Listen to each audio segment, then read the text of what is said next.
یہ کہانی ہے ایک بہت ہی خوبصورت ریاست کی جہاں گلاب بہت زیادہ کثرت سے کھلتے تھے۔ یہ کہانی پیٹالونیا کی خوبصورت بادشاہی کی ہے۔ وہاں ایک بہت ہی خوبصورت پرنس روز رہتا تھا جس کا نام فلورین تھا۔ فلورین ایک بہت زیادہ نیک دل، خوبصورت اور رحم دل شہزادہ تھا، اور دوسری ہی طرف اس کے محل کے قریب تھرون پرنسس رہتی تھی۔ اس کا محل کانٹوں سے اور گلابوں سے بھرا ہوا تھا۔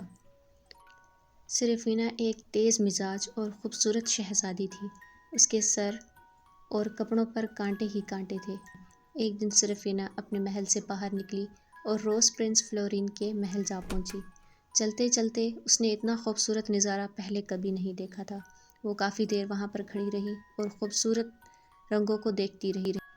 اتنا خوبصورت نظارہ آج سے پہلے سیریفینا نے کبھی نہیں دیکھا تھا، اور اچانک روز پرنس کی نظر سیریفینا پر پڑی۔ وہ بہت ہی زیادہ خوبصورت لگ رہی تھی۔ روز پرنس نے آگے بڑھ کر سیریفینا سے بات کی۔ سیریفینا نے اسے بتایا کہ وہ ایک تھرون پرنسس ہے۔ اس کے لباس اور جسم پر صرف کانٹے ہی کانٹے ہوتے ہیں۔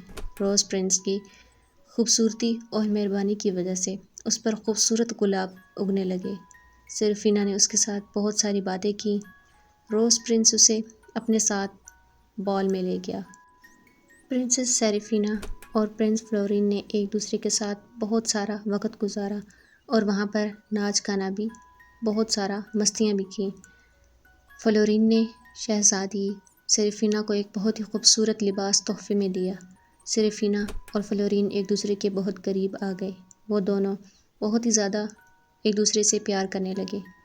لہٰذا اس دن کے بعد سیریفینا اور پرنس فلورین روز ملتے اور چاندنی رات میں ایک دوسرے کے ساتھ بہت ساری باتیں بھی کرتے۔ لیکن آہستہ آہستہ ان کی یہ ملنے کی خبر پوری ریاست میں پھیل گئی۔ پوری بادشاہی ان کے خلاف ہو گئی۔ ہر طرف لوگوں نے احتجاج کرنا شروع کر دیا کہ وہ شہزادی تھرون یعنی سیریفینا کو اپنے شہزادے کے ساتھ نہیں رہنے دیں گے۔ ان کو لگتا تھا کہ شہزادی سیریفینا شہزادے فلورین کو نقصان پہنچا سکتی ہے، کیونکہ اس کے کانٹے بہت زیادہ خطرناک ہیں۔ لیکن شہزادے نے ان سے بات کرنے کی کوشش کی۔ آخر تھک ہار کر سیریفینا اور فلورین دونوں محل میں آ گئے، اور اچانک ایک پری نمودار ہوئی تو اس نے شہزادی اور شہزادے کو حوصلہ دیا۔ اس نے ایک خوبصورت جادو پھولوں پر کیا۔ وہ پھول شہزادی کو دیے۔ جیسے ہی شہزادی نے وہ پھول لیے تو اس کے کانٹوں نے شہزادے پر اثر کرنا بند کر دیا۔ وہ اب اسے اپنے گلے لگا سکتا تھا۔ شہزادہ بہت زیادہ خوش ہوا۔ انہوں نے ایک شاندار تقریب کا آغاز کیا۔